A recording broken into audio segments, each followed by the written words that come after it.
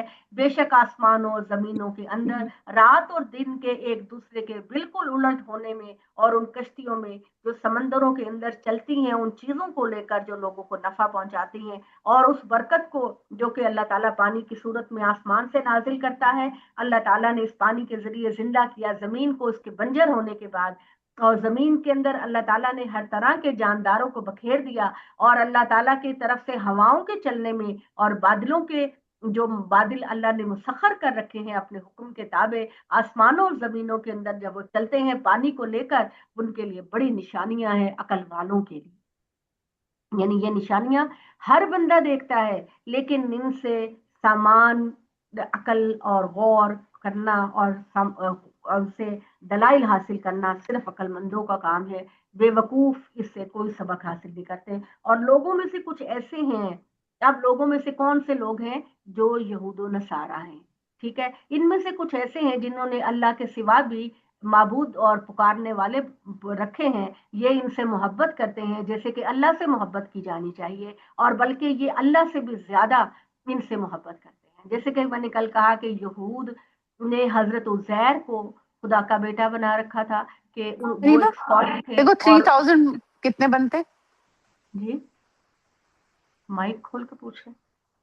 اچھا جی تو اللہ تعالیٰ نے کہا کہ وہ لوگ جو یعنی کہ اللہ تعالیٰ نے یہود کی بات ہے کہ عزیر جو تھے، حضرت عزیر ایک اسکالر تھے، اور جب تورات کھو گئی تھی تو انہوں نے اپنی میموری سے اس کو لکھا تھا، تو ان کو خدا کے بیٹے کہتے تھے۔ حضرت عیسیٰ علیہ السلام کو عیسائی خدا کا 3000 بیٹا کتنے کہتے بنتے؟ تھے، اور جو مشرکین مکہ تھے وہ فرشتوں کو خدا کی بیٹیاں کہتے تھے۔ تو اللہ تعالیٰ نے کہا کہ ان سب نے خدا کے شریک بنا رکھے ہیں اور یہ خدا سے زیادہ ان سے محبت کرتے ہیں۔ پلیز میوٹ، ہاں جی بالکل، جن کی آواز کھلی ہے وہ اپنے مائک کو میوٹ کر دیجیے۔ تو اللہ تعالیٰ نے کہا کہ جان رکھو کہ یہ کاش دیکھ سکتے اس عذاب کو جو کہ اللہ نے ان کے لیے مقرر کر رکھا ہے، کہ قوت ساری کی ساری اللہ کے لیے ہے، اور اللہ تعالیٰ پھر جب رحمان اور رحیم ہے، اپنے حدود بے انتہا حد کو ختم کر کے وہ انتہائی رحمان اور رحیم ہے، تو پھر وہ عذاب دینے میں بھی بڑا زبردست ہے۔ اور اس دن کا خیال کرو کہ جب اپنے پیرووں سے قیامت کے دن یہ لوگ بے تعلقی کا اظہار کریں گے، جب دیکھیں گے کہ اللہ کے علاوہ کسی کی پاور نہیں، تو جن کو دنیا میں پوچھتے رہے ان سے لا تعلقی کا اظہار کریں گے اور عذاب سے دوچار ہو جائیں گے، تو اس دن ان کی گہری دوستیاں ختم ہو جائیں گی، اور اس دن ان کے پیروکار ان کے لیے حسرت بن جائیں گے، اور یہ کہیں گے اے کاش ہمیں ایک مرتبہ پھر دنیا میں جانے کا موقع ملے اور ہم بھی ان سے لا تعلقی کا اظہار کریں جس طرح انہوں نے ہم سے لا تعلقی کا اظہار کیا ہے۔ اس طرح اللہ ان کے اعمال کو ان کے لیے سراسر قیامت کے دن حسرت بنا دے گا، اور ان سے دوزخ سے نکلنے کے لیے کوئی راستہ نہیں پائیں گے۔ لوگوں، اپنے انہی رہبروں کے پیدا کیے ہوئے وہموں کے تحت اپنے آپ کو حلال و حرام جو تم نے خود ٹھہرا رکھے ہیں ان کی کوئی حقیقت نہیں، اس لیے زمین کی چیزوں میں جو حلال اور طیب پاکیزہ چیزیں ہیں وہ کھاؤ اور شیطان کے راستے پر نہ جاؤ۔ اب اللہ تعالیٰ نے یہ کہا کہ چونکہ مشرکین مکہ، اب یہ جیسے کہ عیسائی ہیں، اب یہ بھی اللہ کا نام لے کر ذبح نہیں کرتے، انہوں نے تو شریعت کو بالکل ہی ختم کر دیا۔ انہوں نے کہا کہ ان کے لیڈر پال جو تھا، پال ان کا جو مذہبی لیڈر تھا، اس نے ان کو کہا کہ اللہ تعالیٰ نے شریعت کو منسوخ کر دیا ہے، اب ہمیں شریعت کو عمل کرنے کی کوئی ضرورت نہیں، تم بالکل ایک آزاد انسان ہو، اور حضرت عیسیٰ علیہ السلام نے صلیب پر چڑھ کر تمہارے گناہوں کا کفارہ دے دیا ہے۔ تو اب یہ مادر پدر آزاد ہیں، ان کے لیے شریعت دین کوئی چیز نہیں ہے۔ اسی طریقے سے جو عرب لوگ تھے انہوں نے اپنے ہی توہمات اور اپنے ہی گمانوں کے تحت کچھ چیزوں کو حرام کر لیا تھا اپنے اوپر۔ اللہ تعالیٰ نے صرف 4 چیزیں حرام کی ہے، اس کا ذکر قرآن میں بار بار بار بار آتا ہے۔ جن چیزوں کو آپ ذبح کر کے کھاتے ہیں نا، ان میں اللہ تعالیٰ نے صرف 4 چیزوں کو حرام کیا ہے، اس میں سے اللہ نے کسی چیزوں کو حرام نہیں کیا۔ تو اب عرب لوگ جو ہیں انہوں نے اپنے طور پر ہی، کیونکہ حضرت ابراہیم اور اسماعیل کے بعد ان کے درمیان نبی نہیں آئے تھے، تو ان کے اندر بھی جو انٹروڈکشن حضرت ابراہیم دین کا کروا کر گئے تھے، اس کے اندر بھی انہوں نے بڑی تبدیلیاں کر لی تھی۔ تو اللہ تعالیٰ نے ان کو مخاطب کر کے کہہ رہے ہیں کہ تمام پاکیزہ چیزوں کو کھاؤ، شیطان کی پیروی نہ کرو، وہ تمہارا کھلا دشمن ہے، بے شک وہ تم کو حکم دیتا ہے برائی کا اور بے حیائی کا، اور تم کو کہتا ہے کہ اللہ کے بارے میں وہ باتیں کرو جو تم کو نہیں پتا۔ تو جب ان سے کہا جاتا ہے کہ پیروی کرو اس قرآن کی، تو وہ کہتے ہیں کہ ہم تو پیروی کریں گے اس چیز کی جس پر ہمارے باپ دادا نے ہم کو چھوڑا۔ جب ان کو منع کیا جاتا ہے بتوں کی عبادت نہ کرو، ان جانوروں کو اللہ نے تم پر حرام نہیں کیا، کیوں ان کو اپنے اوپر حرام کرتے ہو؟ تو وہ کہتے ہیں کہ جی ہمارے باپ دادا یہ کرتے رہے تو لہٰذا ہم بھی یہ کریں گے۔ تو اللہ تعالیٰ کہتے ہیں کہ اگر تمہارے باپ دادا کتنے ہی بے وقوف رہے ہوں اور اگر وہ گناہ کے کام کرتے رہے تو تم بھی یہی کرو گے۔ اور وہ لوگ جنہوں نے انکار کیا، ان کی مثال اس طرح کی ہے کہ جیسے کوئی شخص ان چیزوں کو پکارے اور وہ چیزیں جو پکارنے اور چلانے کے سوا کچھ نہیں سنتی، یعنی کہ جو جانور ٹائپ لوگ ہوتے ہیں، وہ آپ اگر ان کو آواز دیں تو آپ کی بات کے مفہوم کو نہیں سمجھتے، وہ صرف اس کو ایک آواز سمجھتے ہیں۔ تو اللہ تعالیٰ کہتے ہیں کہ جو لوگ محمد صلی اللہ علیہ وسلم اور مسلمانوں کی باتوں کو نہیں سمجھ رہے، اور مشرکین مکہ جن کو یہ پتا ہے کہ محمد جو بات کہہ رہے ہیں وہ بالکل سچی بات کہہ رہے ہیں، تو گویا حضور صلی اللہ علیہ وسلم کی پکار ان کے لیے ایسے ہے کہ جیسے ایک چرواہا اپنے جانوروں کو پکارتا ہے، لیکن جانور وہ معنی اور مفہوم نہیں سمجھتے جو وہ کہہ رہے ہوتے ہیں، وہ صرف اس کو ایک آواز سمجھتے ہیں۔ تو اس طرح یہ انسان بھی اپنی عقل اور اپنی سماعت سے بالکل عاری ہو گئے ہیں، اور یہ حضور صلی اللہ علیہ وسلم کی آواز کو بس اتنا ہی سمجھتے ہیں کہ جیسے کوئی آواز ہے۔ تو یہ گونگے بہرے اندھے ہیں، یہ عقل نہیں رکھتے۔ اب یہ خطاب ان کے ساتھ، اہل کتاب کے ساتھ ساتھ اب یہ مشرکین مکہ کی طرف، اب اس کا جو اطلاق مخاطب ہیں ان کے ساتھ مشرکین مکہ بھی ہیں، کیونکہ انہوں نے اپنے اوپر بہت ساری چیزیں حرام کر لی تھی، جن کا ذکر اب اللہ تعالیٰ سورہ مائدہ میں بھی کریں گے، میں بھی کریں گے، اور بار بار کہیں گے کہ ان 4 چیزوں کے علاوہ میں نے کائنات کی ہر چیز کو تمہارے لیے حلال کیا۔ اے لوگوں کھاؤ پاکیزہ چیزوں میں سے جو میں نے تم کو دی، اور کھا کر اللہ کا شکر ادا کرو اگر تم صرف اسی کی عبادت کرنے والے ہو۔ اس نے تو صرف تم پر مردہ جانور حرام کیا ہے کہ جو جانور مر جائے اور تم نے اس کو شارک سے ذبح نہیں کیا اللہ کا نام لے کر، اور اس کا خون سارا نہیں نکلا، وہ چیز بہت ساری بیماریوں اور قباحتوں کا باعث بن سکتی ہے، لہذا تم پر مردہ جانور کا گوشت کھانا حرام کیا گیا ہے، تمہارے لیے خون کو پینا حرام کیا گیا ہے، تمہارے لیے خنزیر کا گوشت حرام کیا گیا ہے، اور تمہارے لیے وہ تمام جانور جو اللہ کے علاوہ کسی اور کے نام پر ذبح کیے جائیں وہ حرام کیے جائیں۔ اس بارے میں ایک سوال یہ پیدا ہوتا ہے کہ اگر سلوٹر ہاؤس میں کسی کا بھی نام نہ لیا جائے تو کیا وہ جانور کھانا جائز ہے؟ نہیں، وہ کھانا بھی جائز ہے۔ جو کیا جائے اس پر اللہ اکبر کہنا بہت ضروری ہے۔ پلیز مائک بند کر دیجیے جی۔ تو 4 چیزیں حرام ہیں، بار بار 4 چیزیں حرام ہیں۔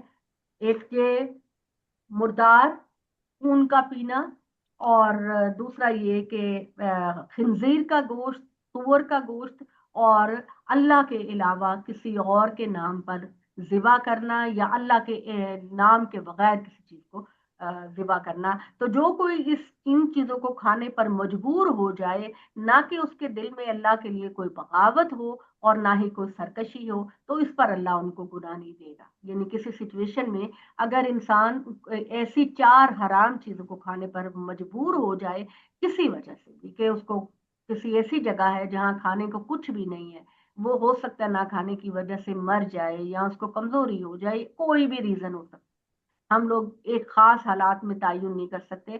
تو ایسی کسی بھی سچویشن میں جب انسان پڑ جائے تو وہ ان 4 حرام چیزوں میں سے کوئی چیز بھی کھا سکتا ہے، لیکن وہ بغاوت کرنے والا، سرکشی کرنے والا نہ ہو دل سے اللہ کے ساتھ، تو پھر اللہ اس کو کوئی گناہ نہیں دے گا. بے شک اللہ تعالیٰ تو بخشنے والے اور ہمیشہ رحم کرنے والے ہیں. ہاں بے شک وہ لوگ جو کتاب کی حقیقت کو چھپاتے ہیں، جو تورات میں ان کے لیے ان نازل کی گئی تھی، یعنی اہل کتاب اور اللہ تعالیٰ کی آیتوں کو چھوٹی اپنے دنیاوی چھوٹے فائدے کے لیے بیچتے ہیں، یہ سارے کے سارے وہ لوگ ہیں جو اپنے پیٹوں کے اندر آگ کو بھر رہے ہیں. قیامت کے دن اللہ تعالیٰ نہ تو ان سے بات کرے گا اور نہ ہی انہیں گناہوں سے پاک کرے گا. ٹھیک ہے، یہ سارے کے سارے لوگ، ان کے لیے قیامت کے دن بڑا ہی دردناک عذاب ہوگا. یہ وہ سارے لوگ ہیں جنہوں نے گمراہی کو خرید لیا ہدایت کے بدلے میں، تو قیامت کے دن ان اور خدا کی بخشش اور مغفرت کو رد کر کے خدا کے عذاب کو ترجیح دی. کتنے ڈھیٹ ہیں یہ لوگ آگ کے بارے میں. فما اسبرہم علی النار کا مطلب ہے کتنے ڈھیٹ ہیں. بار بار خدا ان کو واقف کرتا ہے، خدا بار بار ان کو جھنجھوڑتا ہے، لیکن یہ کتنے ڈھیٹ ہیں کہ ان کو آگ سے ڈر نہیں لگتا. یہ اس وجہ سے ہے کہ اللہ تعالیٰ نے اس کتاب کو نازل کیا ہے بالکل سچائی کے ساتھ، اور بے شک وہ لوگ جو اس کتاب کے بارے میں اختلاف کر رہے ہیں یہ بہت دور کی ضد میں نکل گئے ہیں. یعنی اہل کتاب یہ سمجھتے ہیں کہ اللہ سے وفا کا حق مذہب کی کچھ رسمیں ادا کرنے سے ہو جاتا ہے. انہیں معلوم ہونا چاہیے کہ اللہ کے ساتھ وفاداری صرف یہ نہیں کہ تم نماز میں اپنا رخ مشرق یا مغرب کی طرف کر دیا کرو، بلکہ وفاداری تو ان کی وفاداری ہے جو پورے دل کے ساتھ اللہ کو مانے اور قیامت کے دن کو مانے اور اللہ کے فرشتوں کو مانے اور اس کی کتابوں کو مانے اور اس کے نبیوں کو مانے اور مال کی محبت کے، یعنی سارے نبیوں کو مانے، ساری کتابوں کو مانے، کسی ایک نبی اور ایک کتاب اور ایک فرشتے کو نہیں مانے. ساری کتابوں، سارے نبیوں، سارے فرشتوں کو مانے اور مال کی محبت کے باوجود اس سے قرابت مندوں، یتیموں، مسکینوں، مسافروں، مانگنے والوں اور لوگوں کو کیسے آزاد کرانے میں خرچ کریں، کیونکہ کیسے اس زمانے میں غلاموں کو خریدا جاتا تھا اور وہ انسانوں کی پراپرٹی بن جاتے تھے. تو اسلام نے سب سے بڑا جو ایک کفارے کا آپشن دیا، سب سے پہلا وہ یہی دیا کہ جو لوگ غلام ہیں لوگوں کے گھروں میں، جن کو منڈیوں سے خرید کے رکھا کرتے تھے یہ لوگ، ان کو آزاد کیا جائے. یہ چیریٹی میں سب سے بڑی نیکی یہ قرار دی گئی. تو اللہ تعالیٰ نے کہا کہ یہی میرا دین ہے، اور وعدہ کرو اپنے وعدوں کو جب کہ تم کر رہو اللہ کے ساتھ یا لوگوں کے ساتھ جب وعدہ کوئی کرتے ہو تو ان وعدوں کو پورا کرو. اور وہ لوگ جو اللہ کی راہ میں صبر کرتے ہیں کسی بھی تنگی کے وقت اور بیماری میں اور جنگ کے موقع پر، یہی لوگ ہیں جو کہ متقی پرہیزگار لوگ ہیں، اور یہی لوگ ہیں جنہوں نے اپنے وعدے کو سچ اور انتہائی پاک لوگ ہیں. اے لوگوں جو ایمان لے کر آئے ہو، اب ڈائریکٹ خطاب مومنوں سے ہے. ٹھیک ہے، اب ڈائریکٹ خطاب، اب کیونکہ سورہ بقرہ کے اندر اللہ نے تقریباً تمام شریعت جو ہماری ہے وہ بیان کر دی ہے، تو یہ اب ان احکامات کو امت مسلمہ کو دیا جا رہا ہے. تو یا الذین آمنوا کتب علیکم القصاص فی القتل، اے مومنو تمہارے اوپر فرض کیا گیا ہے کہ اگر تمہارے لوگ قتل کر دیے جائیں کسی وجہ سے تو ان کے مقدموں میں قصاص کو تم پر فرض کیا گیا ہے. قصاص کا مطلب ہے کہ اگر کوئی کسی کو قتل کر دے، مسلمان اسلامی شریعت کے اندر جو قانون ہے کہ کوئی کسی کو قتل کر دے، کوئی کسی کی جان لے لے، تو جان تو اللہ نے دی ہے اور اللہ کے سوا کسی کو لینے کا حق نہیں. ٹھیک ہے، پہلی بات یہ کہ قصاص کی اگر کوئی جاننا چاہے تو یہ ہے کہ جان اللہ کی دی ہوئی ہے اور اس جان کو اللہ کے سوا کسی کو لینے کا حق نہیں ہے. اگر کوئی کسی کو قتل کر دے تو یہ ایک بہت بڑا جرم ہے. پلیز اپنے مائک کو بند کر دیجئے، ہر کوئی چیک کر لے کہ کس کس کا کھلا ہوا ہے، تو باقی لوگوں کو ڈسٹربنس ہوتی ہے. ریکویسٹ ہے آپ سے. تو اپنے مقتولوں کے لیے قصاص کو مقرر کرو. قصاص کیا ہے؟ قصاص یہ ہے کہ اگر کوئی کسی کے سے قتل ہو جائے تو بدلے میں اس کو بھی قتل کر دیا جائے. یہ ہے جان کے بدلے میں جان کو قصاص کہتے ہیں، کہ اگر کوئی کسی کو قتل کر دے تو اس کی سزا یہ ہے کہ اس کو بھی قتل کر دیا جائے. دوسرا آپشن یہ ہے کہ جس کے گھر کا بندہ قتل ہوا ہے وہ کہہ دے کہ میں جان کے بدلے جان تو نہیں لیتا، میں قصاص تو نہیں لیتا، مجھے اس کے بدلے میں کچھ معاوضہ دے دیا جائے. ٹھیک ہے، معاوضہ دے دیا جائے، اس کا بھی ذکر آئے گا. وہ اس کو کہتے ہیں دیت، اس کو کہتے ہیں دیت، دال یہ اور تے، دیت، اس کو دیت کہتے ہیں. کہ آپ کہتے ہیں کہ مجھے قصاص نہیں چاہیے، یعنی مجھے جان کے بدلے جان نہیں چاہیے. ہمارے گھر کا ایک اتفاق سے چلا گیا، کسی ایکسیڈنٹ میں چلا گیا، مسٹیک ہو گیا، یا ہم جانے والا کمائی کرنے والا تھا وہ چلا گیا، تو ہمیں اس کے بدلے میں کوئی بھی وجہ ہو سکتی، تو ہمیں اس کے بدلے میں پیسے دے دیے جائے یا معاوضہ دے دیا جائے، تو اس کو دیت کہتے ہیں. تو قصاص جان کے بدلے جان ہے. تو اللہ تعالیٰ نے اصل آپشن تو یہی رکھا ہے. تو اگر کوئی آزاد قتل کرے گا تو جواب میں اسی آزاد کو قتل کیا جائے. یعنی یہ لوگ کرتے ہیں نا کہ قتل کسی نے کیا پکڑوا کسی اور کو دیا، اسی طرح آپ بھی کرتے ہوں گے کہ قتل آزاد نے کیا تو غلام کو دے دیا اس کے بدلے میں. تو کہا نہیں، یہ نہیں ہوتا. جس آزاد نے قتل کیا اس کے جواب میں اسی آزاد کو، الف لام ہے ان پر. اور اگر کسی غلام نے قتل کیا تو جواب میں غلام کو کیا جائے گا، اور اگر کسی عورت نے عورت کو کیا تو جواب میں اسی عورت کو کیا جائے گا.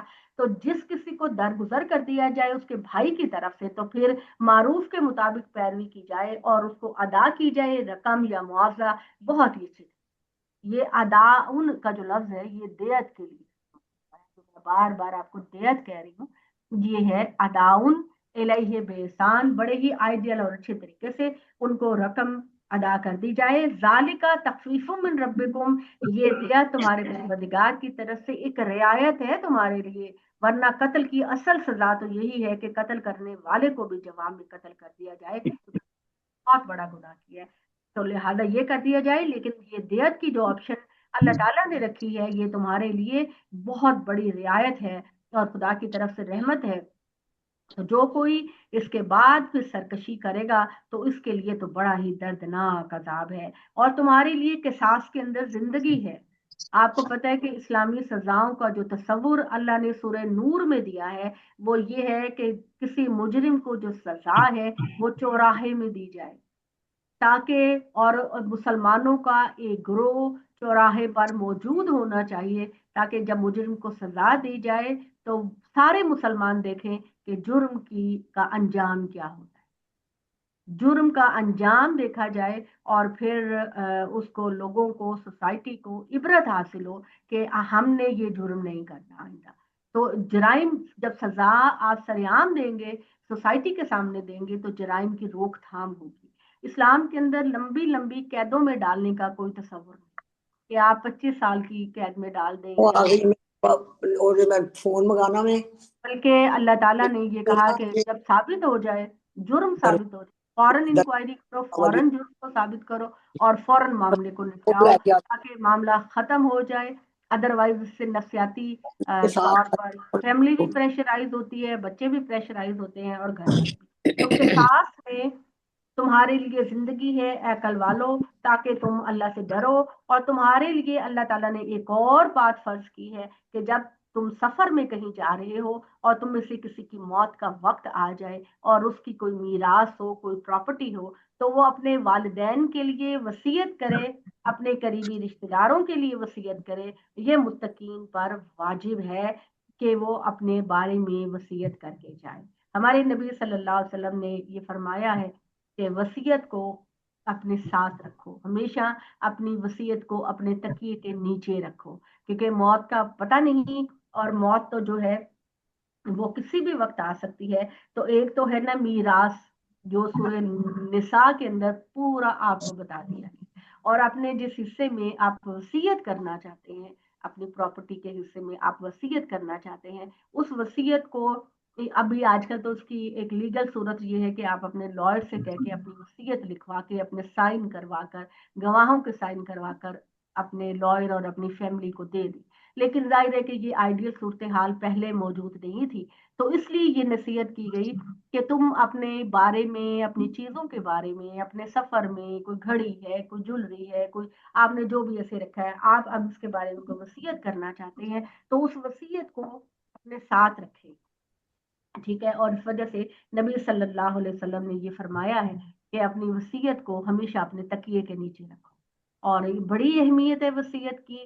لوگوں کو ہم لوگ ان کو نہیں ہمارے مسلمانوں کی اس معاملے میں تعلیم ہوئی، اور کس طرح کے واقعات ہوتے ہیں کہ ماں باپ کے مرنے کے فوراً بعد کچھ جو لوگ وہاں وارث ہوتے ہیں کچھ چیزوں کو اٹھا لیتے ہیں، کچھ پراپرٹی کو غلط طریقے سے منتقل کر لیتے ہیں، کچھ پیرنٹس غلط طریقے سے وصیت کر دیتے ہیں. یہ بھی کانسیپٹ مسلمانوں کے کلیئر ہونے چاہیے کہ وہ اگر وصیت کر رہے ہیں تو ان میں ان کو کن اخلاقیات کو کن چیزوں کو ملحوظ رکھنا چاہیے، اور وصیت کر رہے ہیں تو اس میں کیا کسی کا جان بوجھ کے حق تو نہیں مارا جا رہا، سوسائٹی کا کوئی پریشر تو نہیں ہے ان کے اوپر، کسی قسم کا کسی بچے کا کوئی پریشر تو نہیں ہے. یہ ساری چیزیں جو ہے نا یہ اخلاقیات کے بارے میں ہوتی ہیں.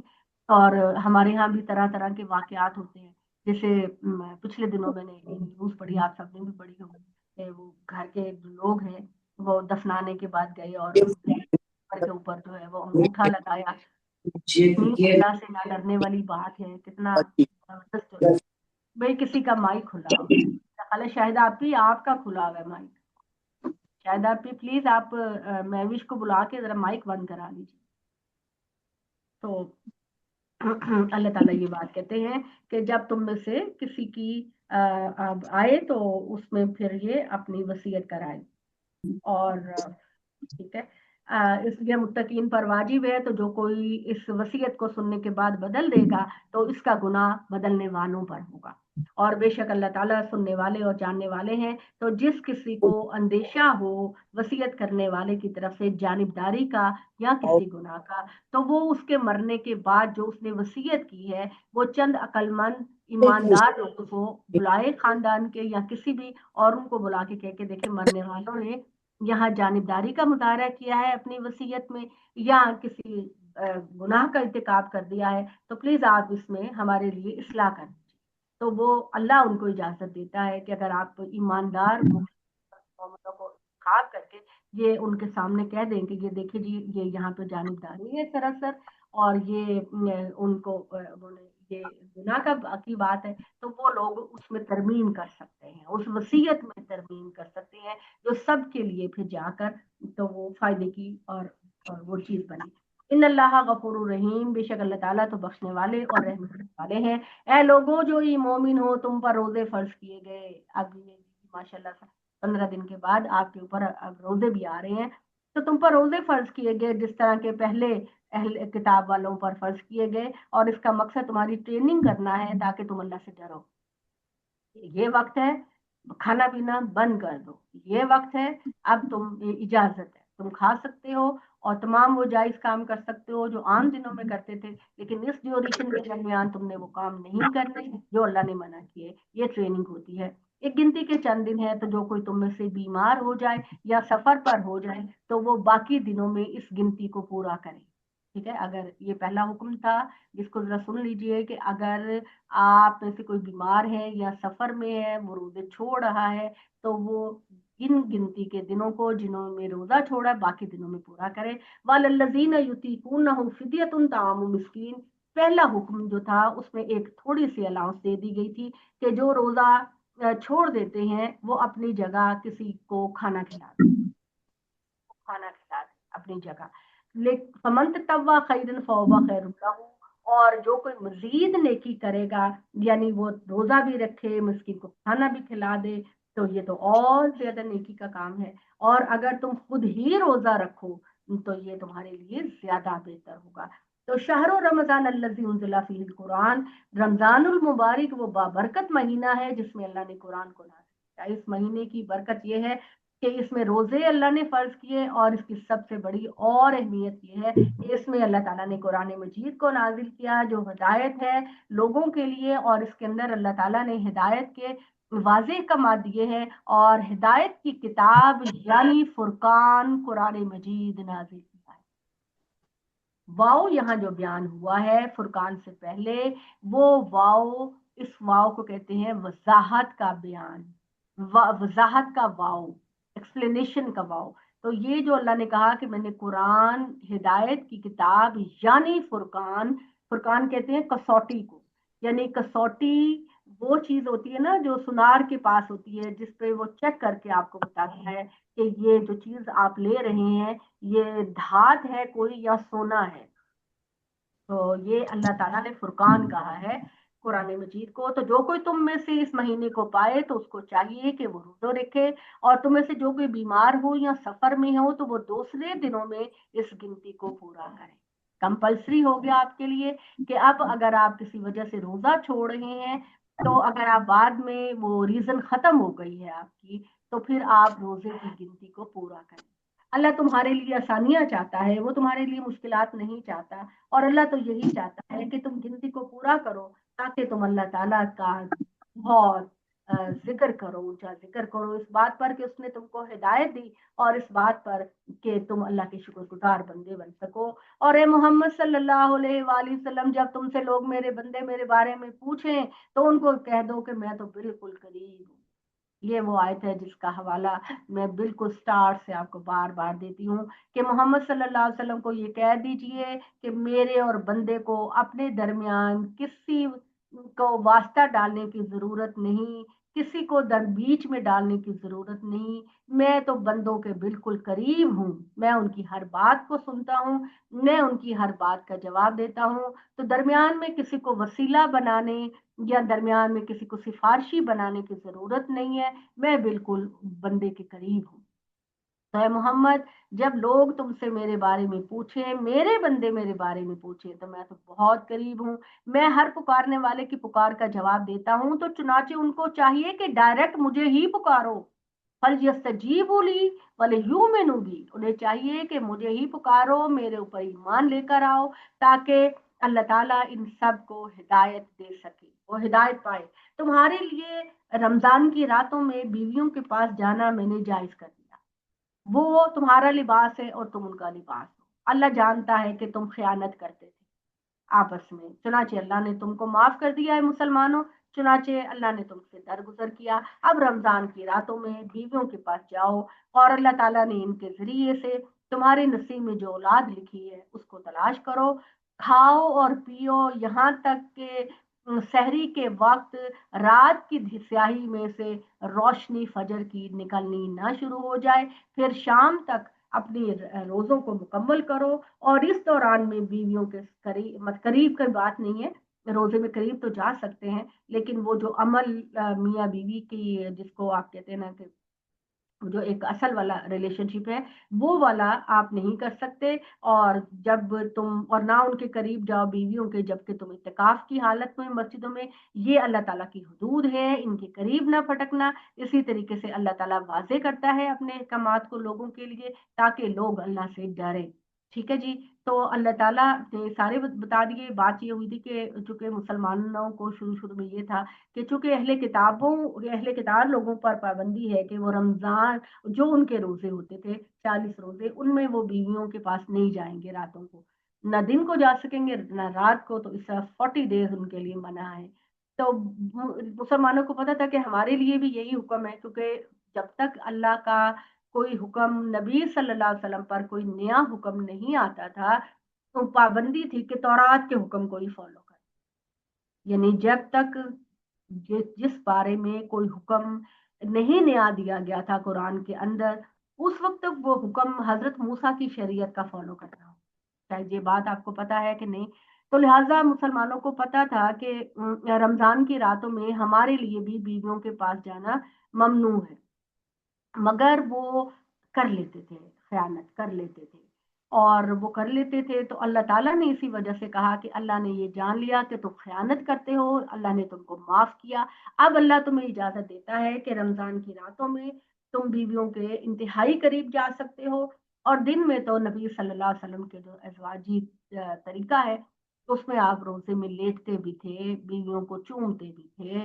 اس میں وہ والی یعنی لیٹنا بیٹھنا ہاتھ پکڑنا گلے لگانا اس میں کوئی ممنوع نہیں ہے بات. لیکن اگر ایک بندے کو اپنی حدود کا پتہ ہے کہ میں حدود میں رہ سکتا ہوں تو اس میں کوئی ممانعت نہیں ہے, لیکن وہ والا جو تعلق ہے وہ اللہ تعالیٰ نے منع کیا ہے.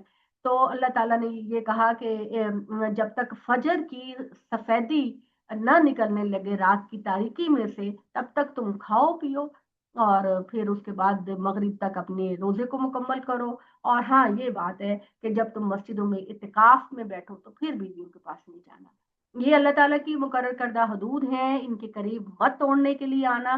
اللہ تعالیٰ تمہارے لیے اپنے احکامات کو واضح کرتا ہے تاکہ تم اللہ سے ڈرو۔ اور اے مسلمانوں، دیکھو آپس میں ایک دوسرے کا مال باطل طریقے سے نہ کھانا، اور اپنے مال کو اپنے حکمرانوں تک پہنچنے کے لیے اور سفارش بنانے کے لیے مال کو ذریعہ نہ بنانا تاکہ تم دوسروں کے مال کو کھا جاؤ، ہڑپ کر جاؤ گناہ کے ساتھ، حالانکہ تم جانتے بوجھتے دوسروں کے مال میں حق تلفی کرنے کا تمہیں کوئی حق نہیں، اور اپنے مال کو حکمرانوں تک سفارش کا ذریعہ بنانے کے لیے استعمال نہ کرو۔ ہوتا نا کہ آپ حکمرانوں کو یا بڑے بڑی پوسٹوں پر لوگوں کو بڑے بڑے تحائف دے دیتے ہیں، بڑے بڑے تحائف اور بڑی بڑی رقوم دے دیتے ہیں کہ وہ ہمارے کام کرتے، ہمارے ناجائز کام کرتے، ناجائز کام کرتے۔ جائز کام کے لیے اگر نہیں ہو رہا تو مجبوری ہے دینا، لیکن ناجائز کام کے لیے اگر آپ کر رہے ہیں تو بہت بڑا گناہ ہے۔ اور اللہ تعالیٰ کہتے ہیں کہ اے محمد صلی اللہ علیہ وآلہ وسلم، وہ تم سے حرام مہینوں کے بارے میں پوچھتے۔ اب جی حرام مہینے کون سے ہیں، ذرا یہ بھی معلوم کر لیجئے کہ اہلہ کا مطلب لوگ آپ سے پوچھیں گے چاند کے گھٹنے بڑھنے کے بارے میں، لیکن چاند کا گھٹنا بڑھنا یہاں اصل میں مراد ہے کہ عرب کے اندر خانہ کعبہ کی تعمیر کے لیے کی وجہ سے، کیونکہ پورے عرب سے لوگ آتے تھے عمرے اور حج کے لیے، تو چونکہ یہ قبائلی سسٹم تھا، اس میں لوگ آپس میں لڑتے رہتے تھے، وحشیانہ طریقے سے مارتے تھے، قتل کرتے تھے، اسٹیٹ کا نظام نہیں تھا، قبائلی نظام تھا، اور اس میں کوئی ڈسپلن اور امن نہیں تھا۔ تو اس وجہ سے اللہ تعالیٰ نے یہ قانون بنایا کہ 4 مہینوں کے اندر لڑنا، جھگڑنا، حملہ کرنا، قتل و غارت گری کرنی مکہ کے اندر بالکل حرام ہے، بالکل ممنوع ہے، اس کے اندر بالکل اس کی اجازت نہیں۔ تو وہ 4 مہینے جو تھے وہ رجب کا مہینہ سب سے ایک الگ مہینہ تھا عمرے کا، ذی-القعدہ، ذی الحج اور محرم، یہ لگاتار 3 مہینے حج کے لیے تھے، اور رجب کا مہینہ عمرے کے لیے تھا۔ تو یہ 4 مہینوں کو اللہ تعالیٰ نے حرام کیا کہ کسی بھی طرح کی لڑائی کے لیے، کسی بھی قسم کی قتل و غارت کے لیے یہ 4 مہینے حرام تھے، اور عرب اس کی خلاف ورزی کرتے تھے۔ تو یہاں پر لوگوں نے پوچھا کہ اب اسلام میں ان 4، کیونکہ یہ تو حضرت ابراہیم کے دور سے چلے آ رہے تھے، تو ان 4 مہینوں کی اب کیا اہمیت ہے؟ تو کہا گیا ہے کل ہے یا مواقیت للناس والحج، یہ 4 مہینے لوگوں کی بہبود اور حج کے اوقات ہیں۔ ٹھیک ہے، لوگوں کے فائدے کہ حج اور عمرے کے دنوں میں کاروبار بھی ہوتا تھا نا، عرب کے دوسرے قبائل کے لوگ اپنا سامان لے کر مکہ میں آتے تھے، اور مکہ کے جو لوگ تھے وہ اپنا سامان بیچتے تھے ان کے لیے، تو در حقیقت عمرے اور حج کے ساتھ ساتھ ایک بہت بڑی تجارتی منڈی بھی لگتی تھی، جیسے کہ ابھی بھی ہوتا ہے، آپ نے دیکھا۔ تو یہ اللہ تعالیٰ نے کہا کہ یہ لوگوں کے کاروبار اور فائدے کے دن ہیں، اور عمرے اور حج کے دن ہیں، اور نیکی یہ نہیں ہے کہ تم گھروں کے پچھواڑے سے آیا کرو، بلکہ نیکی تو یہ ہے کہ جس نے اصل میں تقوی اختیار کیا، تم گھروں میں ان کے دروازوں سے داخل ہوا کرو اور اللہ تعالیٰ سے ڈرو تاکہ تم کامیاب اور فلاح پا سکو۔ فلاح کا مطلب ہوتا ہے کامیاب۔ اب یہ کیا چیز ہے یہ بھی جان لیجئے، یہ ہے کہ عرب لوگوں کے اندر ایک بدعت پیدا ہو گئی تھی کہ وہ لوگ جب حج کرتے، کیونکہ حج تو حضرت ابراہیم کے زمانے سے چلا آ رہا تھا نا، حج جو بلکہ اس سے بھی پہلے پڑھا گیا ہے کہ جو خانہ کعبہ تو حضرت آدم کے زمانے سے بنا ہوا ہے، تو تمام نبی اور پیغمبر جو ہیں وہ حج کرنے کے لیے مکہ آیا کرتے، یہ تو میں نے ایک حوالہ دیا۔ لیکن عرب میں یہ ہوتا تھا کہ جو قریش تھے وہ یہ کرتے تھے کہ ان میں سے جو کوئی حج کرتا تھا وہ اپنے جب مین ڈور سے نکلتا حج کرنے کے لیے، تو واپسی میں حج کی ساری عبادتیں کرنے کے بعد وہ اپنے بیک ڈور سے واپس آتا۔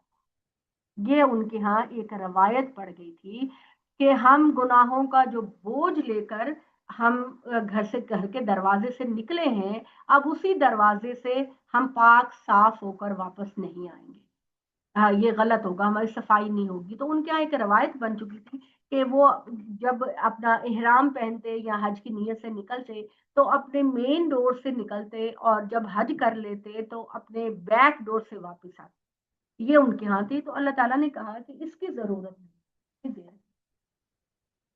میں پانی دینا تھا، پانی کیا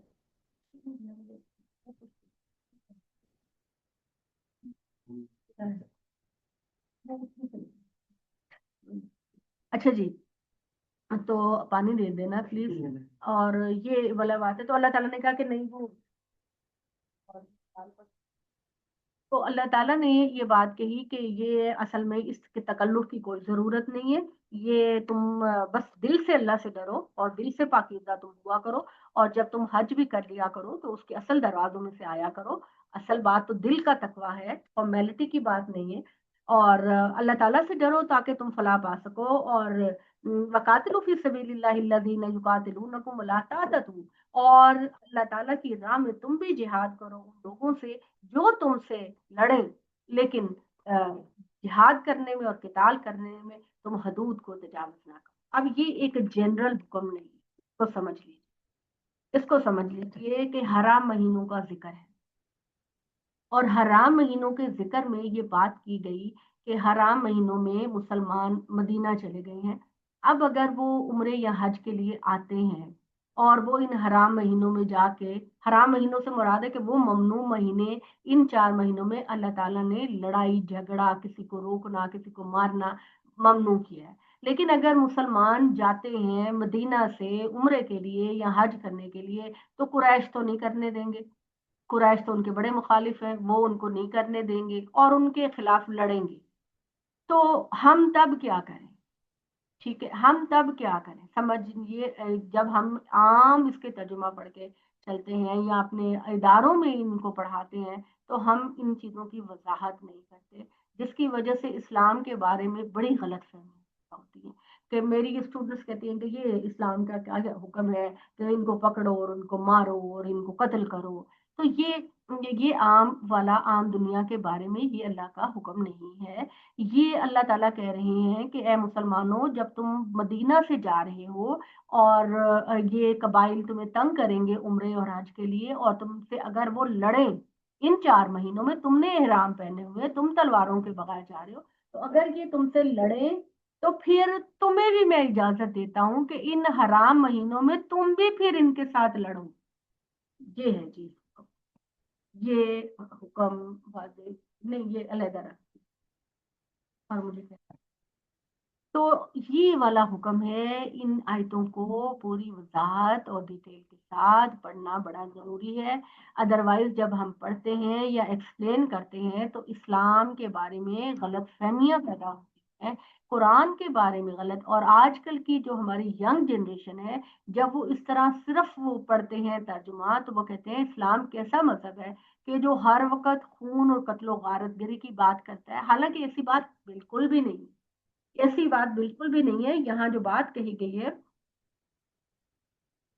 ان وجوہات سے ہم یہ کہتے ہیں نا کہ سیاق و سباق سے پڑھیں، کیا بات پیچھے ہو رہی ہے، کیا بات اصل میں ہے، کون مخاطب ہے، کس وجہ سے ہے.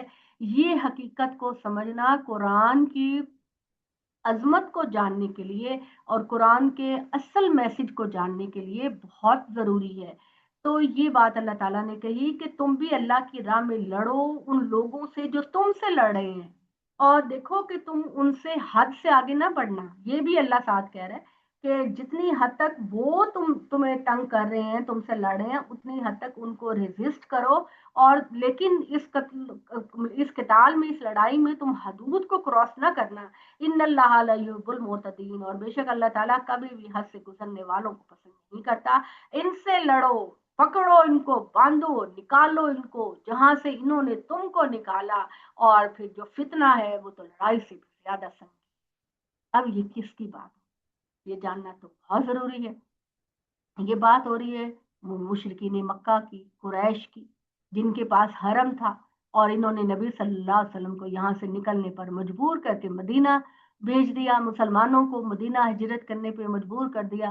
لیکن خانہ کعبہ کی محبت تو نہیں نکال سکتے تھے اور عمرے اور حج سے تو نہیں غافل کر سکتے تھے، لیکن وہ کرنے کی کوشش کرتے تھے کہ مسلمان نہ عمرہ کرنے آئے نہ حج کرنے آئے. تو اللہ نے کہا کہ اب اگر تم ان 4 مہینوں میں، جن میں اللہ تعالیٰ نے ان پر قتال اور لڑائی منع کر رکھی ہے، حرام کر رکھی ہے، اگر یہ ابتدا کرتے ہیں، تم تو احرام پہن کے جا رہے ہو نا، تو اگر یہ ابتدا کرتے ہیں تم سے لڑنے کی اور تمہیں نہیں کرنے دے رہے تو پھر تم بھی ان کو پکڑو، باندھو، نکالو ان کو وہاں سے جہاں سے انہوں نے تمہیں نکالا، یعنی مسلمانوں کو ہجرت پہ مجبور کیا نا مکہ سے نکلنے کے لیے، تو اب پھر اس موقع پہ پھر اللہ بھی تم کو کہے گا کہ تم بھی ان کو مکہ سے نکالو، کیونکہ جو فتنہ اور فساد پیدا کرنا ہے نا وہ تو لڑائی سے بھی زیادہ سنگین چیز ہے۔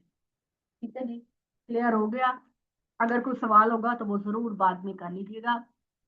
تو یہ جو حکم ہے میری بہنوں، یہ 4 مہینوں کے دوران مسلمانوں کو دیا گیا کہ اگر قریش مکہ، مشرکین مکہ تمہارے ساتھ کریں عمرے اور حج کے موقع پر، تو پھر خدا نے تم کو منع کیا ہے ان 4 مہینوں میں کسی بھی ایکٹیویٹی سے، لیکن اگر ضرورت پڑ جائے تو پھر خدا بھی تم کو حکم دیتا ہے کہ پھر تم بھی ان کے ساتھ وہی کرو جو وہ تمہارے ساتھ کرتے ہیں۔ اس کے بعد بھی کچھ ڈیٹیل کی ضرورت پیش آئے گی جو انشاءاللہ تعالی میں کروں گی آپ سے سورہ یونس کے موقع پر، ٹھیک ہے؟ اس میں بھی کچھ بہت ضروری چیزیں ہیں انڈرسٹینڈ کرنے کی، اور وہ جو خاص قانون جو ہے نا وہ رسالت، بیٹے کتاب پہ نہیں رکھتے نا، ایک تو قرآن پہ نہیں رکھتے، دوسرا کتاب خراب ہو جاتی ہے ذرا جہاں، تو یہ والی بات۔ تو ٹھیک ہے، اگر اس میں اور کوئی سوال ہوگا تو وہ بھی انشاءاللہ تعالی میں اس کو علمی طریقے سے دلائل کے ساتھ واضح کرنے کی کوشش کروں گی۔ اور ان کے ساتھ نہ لڑو مسجد حرام کے پاس یہاں تک کہ وہ لڑنے کی ابتدا نہ کریں۔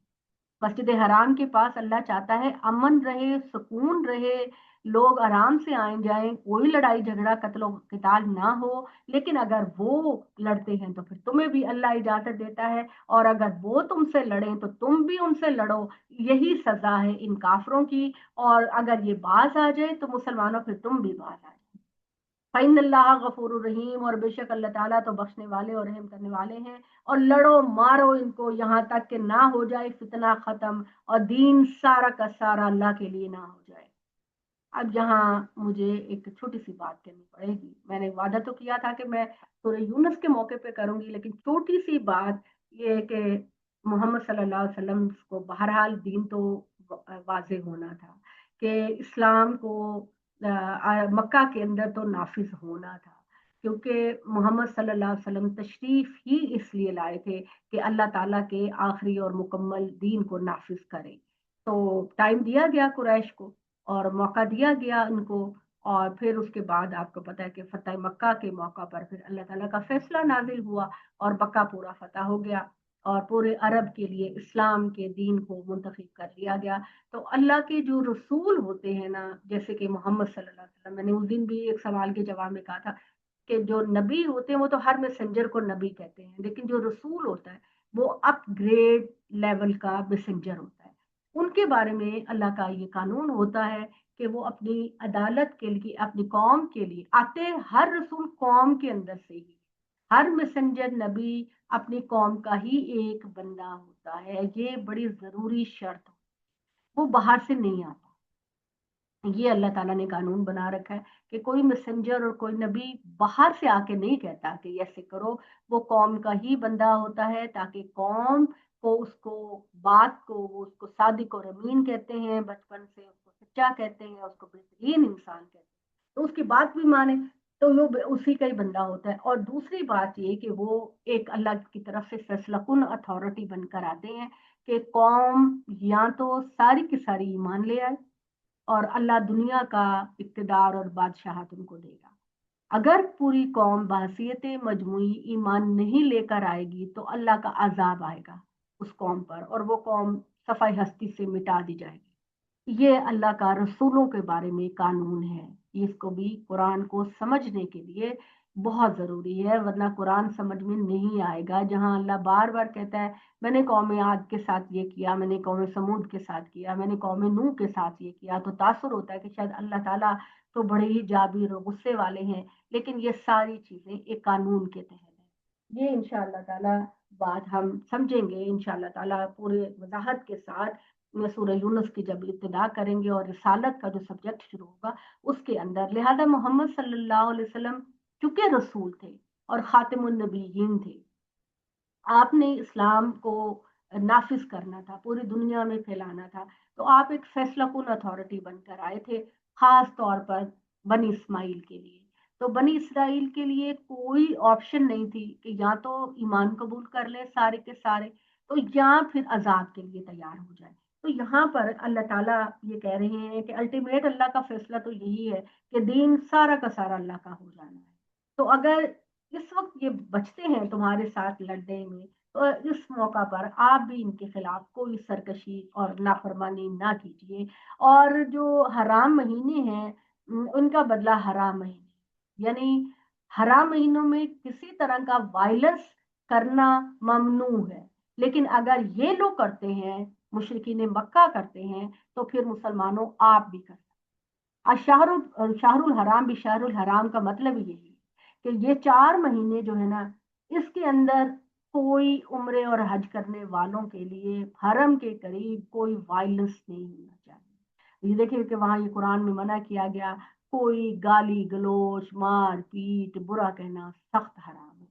لیکن اگر یہ لوگ ابتدا کرتے ہیں، مشرکین مکہ قریش کے لوگ کرتے ہیں، جن کی اتھارٹی اس وقت تھی خانہ کعبہ کے اندر، تو پھر اللہ بھی یہ جیسے قصاص ہے نا، اس کو قصاص کے معنوں میں لے لے کہ جیسے جان کے بدلے جان ہے، تو اسی طرح حرام مہینوں کا بڑا احترام ہے۔ لیکن اگر یہ نہیں کریں گے احترام حرام مہینوں کا، تو پھر اللہ تم کو بھی اجازت دے دے گا کہ تم بھی ان کی بات کا جواب۔ یہ ہے اس آیت کا مطلب ہمارے نزدیک۔ اور تمام حرام چیزوں کا تو قصاص ہے، تو جو کوئی بھی حدود سے تجاوز کرے گا تو اور اس پر ڈٹا رہے گا، تو ان کے خلاف تم بھی اس طرح کی سرکشی کرنا، اور اللہ تعالیٰ سے ڈرو اور جان رکھو کہ اللہ تعالیٰ تو ہمیشہ اپنے متقی بندوں کے ساتھ ہے۔ اور اللہ کی راہ میں خوب خرچ کیا کرو، خوب خرچ کیا کرو، اور اپنے ہاتھوں کو کنجوسی کے ساتھ اپنے گلے سے نہ باندھا کرو۔ اللہ جتنا خرچ کرو گے اللہ تمہیں اتنا دے گا۔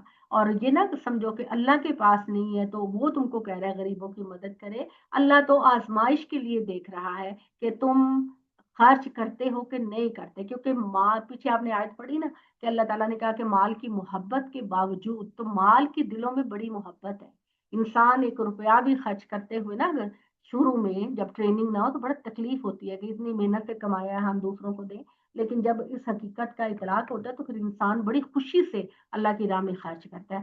تو اللہ تعالیٰ نے اس چیز کی بڑی موٹیویشن دی ہے کہ آپ اللہ کی راہ میں خرچ کرو۔ تم 1 روپیہ خرچ کرو گے، میں 10 گنا سے 700 گنا واپس کروں گا، اور اللہ واپس کرتا ہے۔ فکر نہ کرو، فکر، اللہ کہتے کہ غربت سے نہ ڈرو، خدا تم کو واپس لوٹائے گا، یہ اس کا وعدہ ہے، دنیا میں بھی لوٹائے گا، آخرت میں بھی لوٹائے گا۔ تو اپنی حیثیت کے مطابق خرچ کرو، اور کم سے کم تو زکوٰۃ تو لازمی دو۔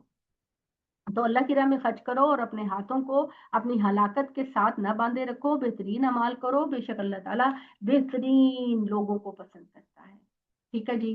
اور وَأَتِمُّ الْحَجَّ وَالْعُمْرَةَ لِلَّهِ، مکمل کرو اپنے حج اور عمرے کو اللہ کے لیے۔ اور اگر دشمن کے درمیان گھر جاؤ تو جو کوئی بھی قربانی میسر ہو وہ دے دیا کرو، اور اپنے سروں کو نہ مڑواؤ یہاں تک کہ قربانی اپنی جگہ پہنچ جائے۔ اور یہ جی آیتیں ہیں جو ہم انشاءاللہ کل پڑھیں گے، جو کہ ایک نیا ٹاپک ہے جو ریلیٹڈ ہے صلح حدیبیہ سے، صلح حدیبیہ سے ریلیٹڈ ہے، اور اس کے اندر تھوڑی سی وضاحت چاہیے، تھوڑی سی ان آیتوں کو سمجھنے کے لیے وضاحت چاہیے، لہٰذا وہ پھر انشاءاللہ تعالی ہم کل وضاحت کریں گے۔ اقول قولی ھذا واستغفر اللہ لی ولکم ولسائر المسلمین۔ کوئی سوال ہے تو کیجیے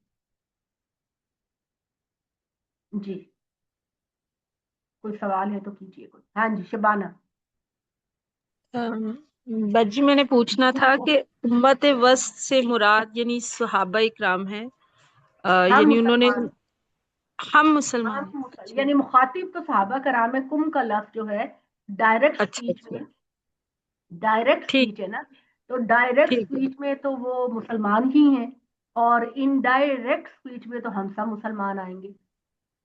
اچھا تو یعنی کہ ہم نے دین یعنی نبی سے سب سے صحابہ کرام سے یہ کہا گیا کہ اس وقت محمد صلی اللہ علیہ وسلم تم پر دین کی گواہی دے رہے ہیں، اور تمہیں صحابہ کرام باقی دنیا کے مسلمانوں پر تم گواہ ہو۔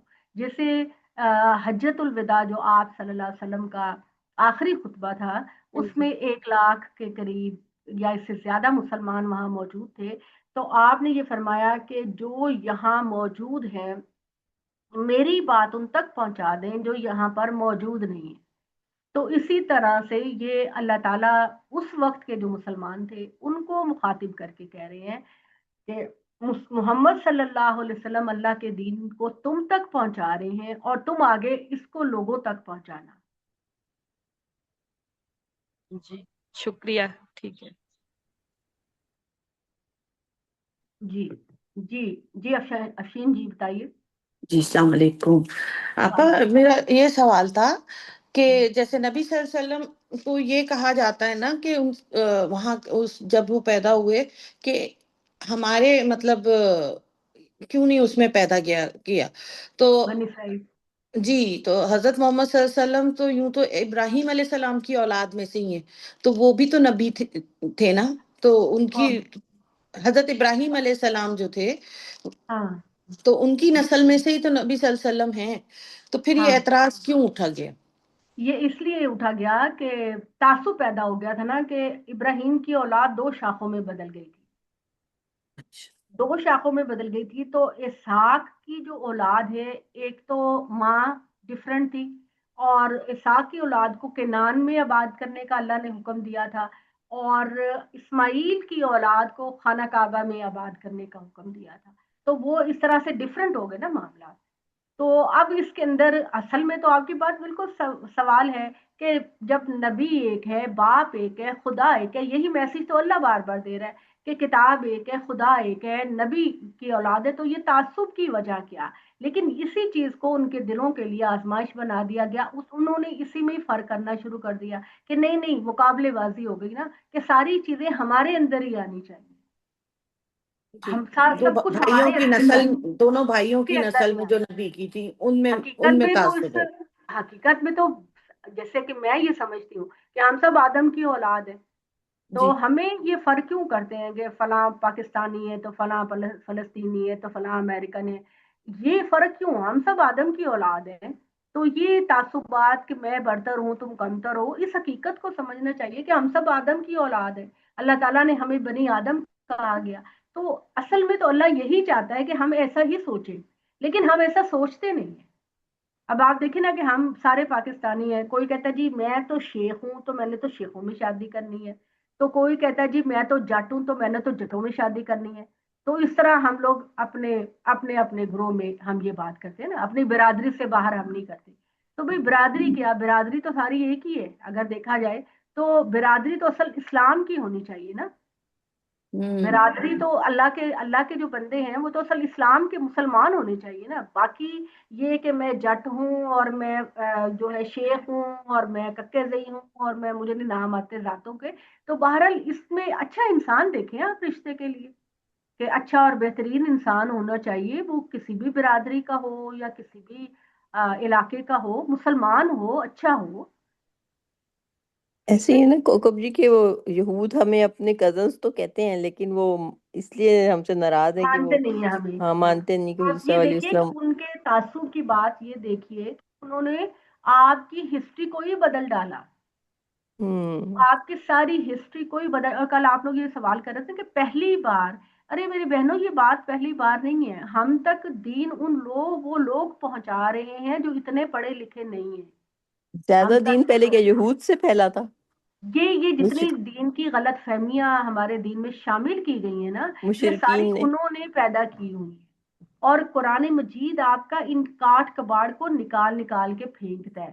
تو چونکہ ہمیں قرآن کی زبان نہیں آتی، ہم چاہیے تو یہ تھا کہ اسکولوں کے اندر، کالجوں کے اندر پرائیورٹی کے ساتھ یہ زبان پڑھائی جائے، اور جیسے کہ ایک بڑے اسکالر کہتے ہیں کہ ہمیں چاہیے کہ ہم سلیبس کے لحاظ سے کلاس 1 سے لے کر ایف ایس سی تک پورا قرآن اسٹوڈنٹس کو پڑھا دیا کریں۔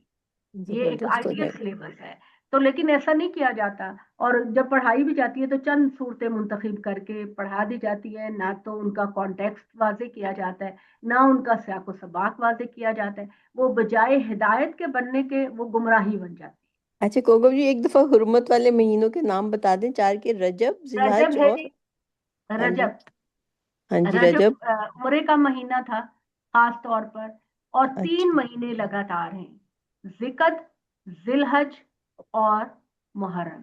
یعنی ذقت میں لوگ آتے تھے، ذی الحج میں حج کی افطاری زکات کو ہم وغیرہ، رمضان بھی کہہ سکتے اور محرم میں تقریباً ان کی واپسی ہونی شروع ہو جاتی. نہیں رمضان نہیں ہے، ہیں. اچھا رمضان میں تو گھروں میں روزے رکھے جاتے ہیں نا. ٹھیک ہے. رمضان میں کوئی مکہ جا کے تو روزے نہیں نہ رکھے جاتے تھے، رجب، رمضان میں تو لوگ زکات ذقت، ذی الحج اور محرم. ٹھیک ہوگا. تو ان اور میں یہ لوگ کچھ لوگ، ٹریولنگ کرتے تھے، اچھا، حج کے اور لیے ٹریولنگ ہوتی تھی نا. یہ جو فرض ایک ہے عام فہم میں لوگ کہتے ہیں سفر کے مہینے میں یہ کام نہیں کرنا، کوئی کاروبار نہیں شروع یہ کرنا، صرف یوں ہی وہم ہے، یہ بالکل سفر وہم ہے، اور محرم میں شادیاں نہیں کرنی، چلتی نہیں ہے، بالکل اس طرح کی بالکل باتیں. یہ وہم ہے. ان کا ہمارے اسلام اور دین سے کوئی تعلق نہیں. اللہ وہ تو تعالیٰ نے جو حرام کیے ہیں وہ تو جنگ اور قتال کی حرمت ہے نا، اور تو کسی چیز کی حرمت نہیں ہے. میری بہنوں، یہ حرام مہینوں کا مطلب ہے کہ مکہ کے لوگ اس 4 مہینوں میں، اس زمانے میں جب قبائلی سسٹم تھا، نہیں لڑیں گے، کسی قسم کا وائلنس نہیں کریں گے، کیونکہ لوگوں نے ٹریول کرنا ہے. ادر وائز یہ نہیں منع تھا کہ آپ نے شادی نہیں کرنی، آپ نے منگنی نہیں کرنی، یہ چیزیں منع نہیں تھیں اس زمانے میں. اب چونکہ ایک ریاست بن گئی ہے، سعودی حکمرانوں کی ریاست ہے پوری، اب حرام مہینوں کی ضرورت نہیں پڑی. اگر کسی وقت جیسے پڑ جائے گی، ریاست ٹوٹ جائے گی، پھر قبیلوں میں تقسیم ہو جائے گی، تو ان حرام مہینوں کا اطلاق پھر ہو جائے. اچھا، اس یہ جو میں آپ نے کہا، پلیز سمجھ لیں، اس میں اللہ نے کوئی کام کرنے سے آپ کو منع نہیں کیا. ان مہینوں میں، ان مہینوں صرف میں کہا گیا تھا کہ لوگوں نے ٹریول کرنا ہے، سفر کرنا ہے ایک اچھے کاز کے لیے، حج اور عمرے کے لیے. تو مکہ کے پریمیسز میں، حرم کے آس پاس کسی قسم کا کوئی وائلنس نہ کیا جائے. اور آپ نے کہا کہ اگر وہ وائلنس کریں، رجب مثلا لڑائی رجب کریں، تو دور دور جی آپ نے کہا نا کہ اگر وہ بالفرض لڑائی کرتے ہیں ان مہینوں میں، تو پھر مسلمانوں کو اجازت تھی کہ وہ ان سے لڑائی کر سکتے تھے، ان کو یہ قتل و غارت. نبی صلی اللہ علیہ وسلم صحابہ کرام کو کہا گیا نا، ہاں، اس زمانے میں. ان اور کو اب کہا جیسے گیا کہ وہ اگر تم عمرے اور حج، کل میں بات کروں گی نا صلح حدیبیہ کے لیے، پھر میں آپ کو بتاؤں گی کہ صحیح، اگر جب تم نکل پڑے ہو اور مکہ کے قریش تم کو نہیں کرنے دے رہے، کیونکہ وہ تمہارے دشمن ہیں، اسلام کے دشمن ہیں، اس وجہ سے وہ تمہیں نہیں کرنے دیں گے، اور اگر لڑائی کرتے ہیں، قتال کا مطلب ہوتا ہے لڑائی، جہاد، تو پھر حرام مہینے ہیں نا، تمہیں منع کیا گیا کہ وائلنس نہیں کرنا. لیکن اگر وہ کرتے ہیں تو پھر اللہ تم کو اجازت دے دے گا کہ تم بھی ان کا مقابلہ کرو. صحیح. تو یہ جو احرام باندھنے کے بعد ہے کہ آپ کسی سے بری بات نہیں کریں، لڑائی جھگڑا نہیں کریں، یہ اسی کی ایک چھوٹی سی کڑی بن جاتی، سمجھے کہ بھائی ایسے اب یہ میں اس کا جو فلسفہ ہے نا حج کا، وہ تو ایک اور فلسفہ ہے نا. عمرے میں حج اور کا حج میں ہوتا ہے نا، فلسفہ احرام ایک باندھنے کے اور بعد ہے. آپ. حج کا جو تصور ہے، عمرے اور حج کا تصور ہے، وہ اسلام نے یہ دیا کہ اسلام میں رہبانیت نہیں ہے. رہبانیت کا مطلب ہوتا ہے کہ دنیا چھوڑ کر بالکل الگ تھلگ بیٹھ جانا اور دین کی عبادت کرنا، صرف یہ نہیں ہے. اللہ کہتا ہے دنیا بھی ساتھ لے کے چلو اور آخرت بھی ساتھ لے کے چلو. مگر یہ جو حج اور عمرے کی عبادت ہے، اس میں آپ کچھ عرصے کے لیے دنیا کو بالکل چھوڑ کر صرف اللہ کی راہ میں کمر بستہ ہو جاتے ہیں. آپ صرف اللہ کی راہ میں کمر بستہ ہو جاتے ہیں، اور آپ یہ کہتے ہیں کہ بس اب صرف اللہ ہے، اور اللہ کے لیے میں نے اپنے نفس سے لڑائی کرنی ہے. احرام جو ہے یہ ایک سمبل ہے، ایک سپاہی کے لباس کا، ایک سپاہی کے لباس کا سمبل ہے کہ اللہ تعالیٰ، میں اب اپنے، پہلے تو آپ دنیا والوں سے لڑتے ہیں نا مشکل اوقات میں، اپنے نفس کے شیطان کے ساتھ لڑنے کے لیے یا اللہ میں میدان میں اتر آیا ہوں، اور میں اپنے نفس کے ساتھ لڑائی کرنے کے لیے اس کو سمبلائز کیا گیا ہے جہاد کے ساتھ.